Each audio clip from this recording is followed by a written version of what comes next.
They say that Hollywood is a town built on dreams, and one of its greatest dreamers was Walt Disney. His life was filled with both exhilarating success and heartbreaking setbacks. But he never gave up. He just kept moving toward that great big, beautiful tomorrow. The story of Walt's life is truly a magical one, and no one could tell it quite like Walt himself. My dad worked as a carpenter in the World's Fair building. He eventually ended up in Chicago as a contractor, and he was doing that when I was born. December 1901. But my dad made some money as a contractor, and he wanted to get back to the farm. They finally ended up buying this farm in Marceline, Missouri. It was a beautiful farm, but it was not the kind of farm to make a living on. Things got pretty tough on the farm when my dad had a sickness. So my dad sold the farm, took the money, and went to Kansas City. And my dad bought this Kansas City Star route. And they gave me a route. I was about 9 or 10 when I started that. Winter, we'd go out at 3:30 in the morning right after a blizzard, or in a blizzard, or in pouring rain. It didn't matter. I did that for 6 years. It was tough. The constant hardship took a heavy toll on the Disney family. One by one, the children began to leave home.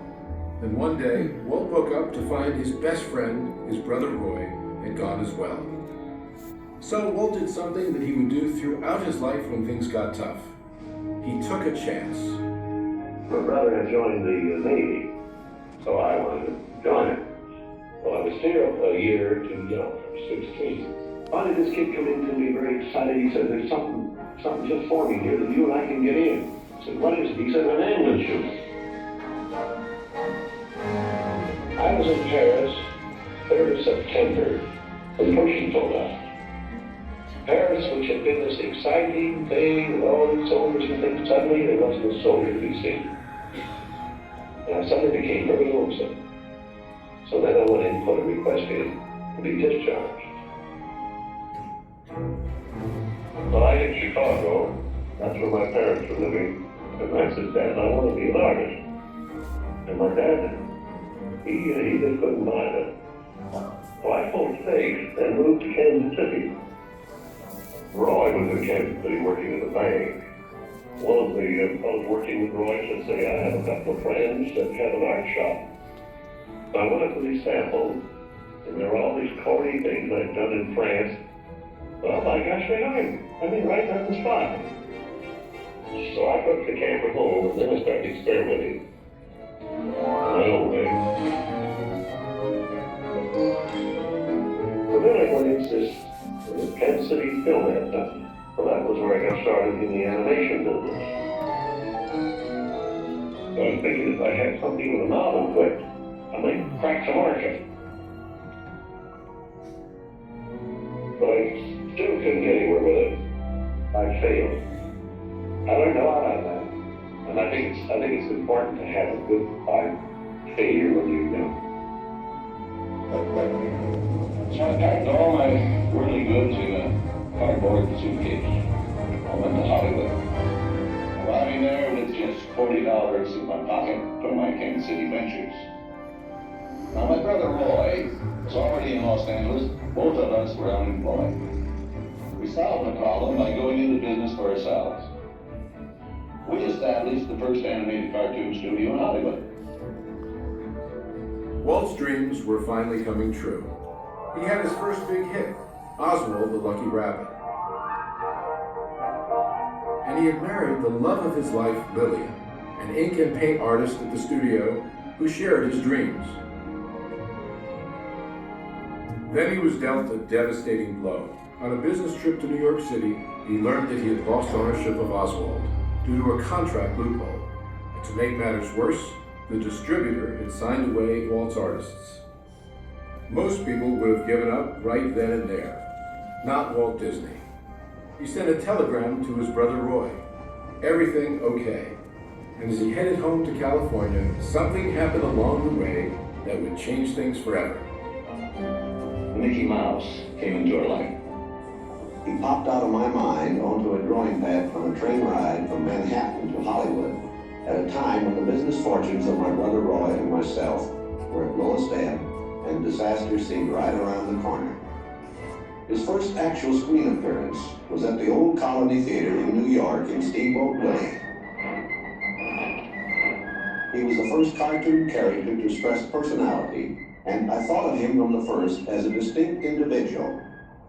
I did the voice. Hang on, pal, here we go.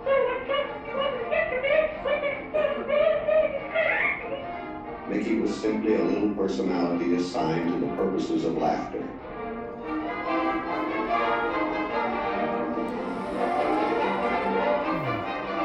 Mickey fitted the need exactly. He brought in the money which saved the day. He enabled us to explore our medium, and he paved the way for our more elaborate screen ventures. By nature, I'm an experimenter, so I had another idea which was plaguing my brain. It was a silly symphonies. It was a series without a central character. Every one of us a new type of subject to give us something to reach out and accomplish something different.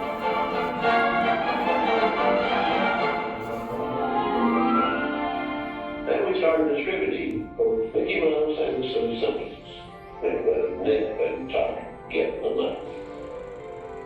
Walt began to push himself and his artists, and when he wasn't working, he was worrying about the future. And then the inevitable happened. In 1931, he had what he called a heck of a breakdown. So he did something unique for Walt Disney. He took time off and took his wife on the first vacation they had ever had. When they returned, he was a new man, filled with ideas for the future.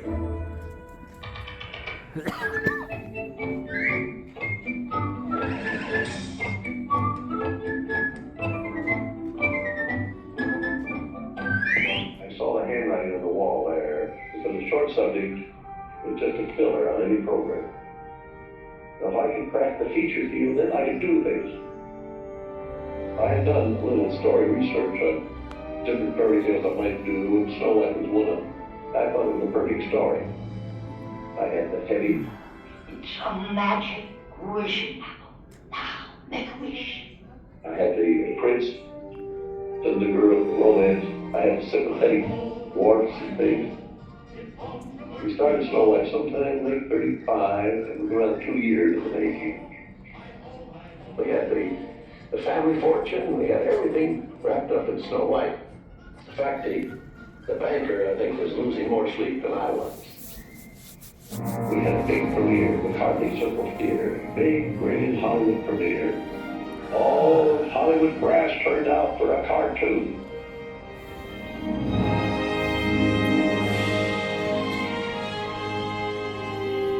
The body of Snow White and the Seven Dwarfs is going to be presented as a beautiful statue. Isn't it bright and shiny? Oh, it's beautiful. Aren't you proud of it, Mr. Disney? Well, I'm so proud, I think I'll bust. With the profits of Snow White, I built a studio.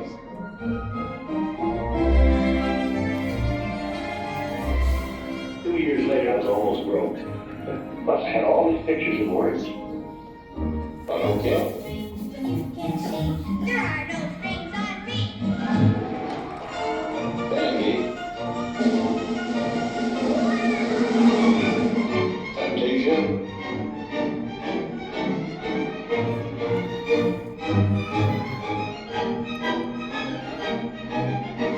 That was when the war came. The whole world was collapsing down. So many of my boys went through the service. So I just practically stopped my feature production. It's all I could do.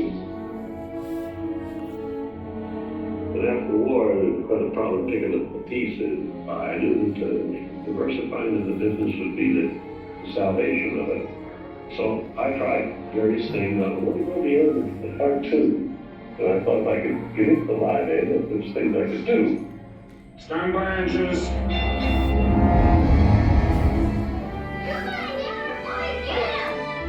Not bad, eh, Charlie? Let's open her up and see what you really do. I wanted enough different types of things that I could fall on my nose. One of these pictures, but I had another one right behind it that would hit.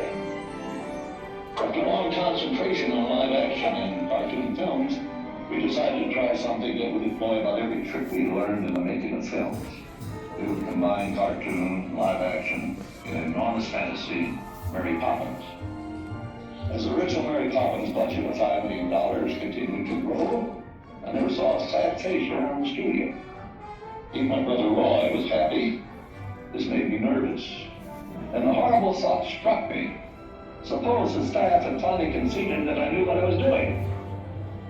Once again, Walt Disney had created storytelling magic to reinvent family entertainment. But even then, he wasn't finished. He had a bigger dream in mind. Well, it came about when my daughters were very young, and Saturday was always Daddy's Day with the two daughters. So we'd start out and try to go someplace with, different things, and I'd take them to the merry-go-round, and I took them different places, and as I'd sit there while they rode the merry-go-round, did all these things, I felt that there should be something built, some kind of an amusement enterprise built where the parents and the children could have fun together. So that's how Disneyland started. It takes a lot of money to make these dreams come true. And we had everything mortgaged, including my family. Started with many ideas, threw them away, started all over again. Eventually it evolved into what you see today as Disneyland. But it all started from a daddy with two daughters wondering where he could take them, where he could have a little fun with them too. The heart means a lot to me in that something that'll never be finished, something that I can keep developing and adding to. Not only can I add things, but even the trees will keep growing. The thing will get more beautiful every year. I knew that if I did anything like the park, I had to have some sort of a medium like television to let the people know about it. The world is a carousel of color, history, comedy, fantasy. There's drama and mirth, there's old Mother Earth with all of her secrets to see. The miracle of imagination, the marvels of earth, sea, and sky. These wonders untold are ours to behold in the funny world, the sunny world, the wonderful world of Earth. And now your host, Walt Disney. Today I want to share with you some of our ideas for Disney World. Here in Florida we have something special we never enjoyed at Disneyland, the blessing of size. There's enough land here to hold all the ideas and plans we can possibly imagine. We know what our goals are, we know what we hope to accomplish, and believe me, it's the most exciting and challenging assignment we've ever tackled at Walt Disney Productions. Throughout his storied career, Walt never gave up, despite the many challenges along the way. For his visionary work, he received hundreds of awards from all corners of the globe, more Academy Awards than any individual in history, and the Presidential Medal of Freedom for a lifetime of inspiring others. He created dreams that live on today for millions around the world. But with all of that, when asked to name his greatest reward, Walt's reply was surprisingly humble. Well, my greatest reward, I think, is that I've been able to build this wonderful organization, and also to have the public appreciate and accept what I've done all these years. That is a great reward. But all individuals are different. I had a brother who I really envied because he was a mailman, but he was the one that had all the fun. He had himself a trailer, and he used to go off and go fishing, and he didn't worry about payrolls, that story, he said, picture grocers or anything, and he was the happy one. I always said he's the smart Disney. You know, I was stumped one day when the little boy asked, "Do you draw Mickey Mouse?" And I had to admit I do not draw anymore. "Well, then you think up all the jokes and ideas." "No," I said, "I don't do that." Finally, he looked at me and said, "Mr. Disney, just what do you do?" Well, I said, "Sometimes I think of myself as a little bee. I go from one area of the studio to another and gather pollen and sort of stimulate everybody. I guess that's the job I do." You know, there's a lot of satisfaction in developing ideas into realities, but there's really no secret about our approach. We keep moving forward, opening up new doors, doing new things, because we're curious. And curiosity keeps leading us down new paths. We're always exploring and experimenting. We're interested in doing things that are fun, in bringing pleasure and especially laughter to people. But I only hope that we never lose sight of one thing. It was all started by a mouse.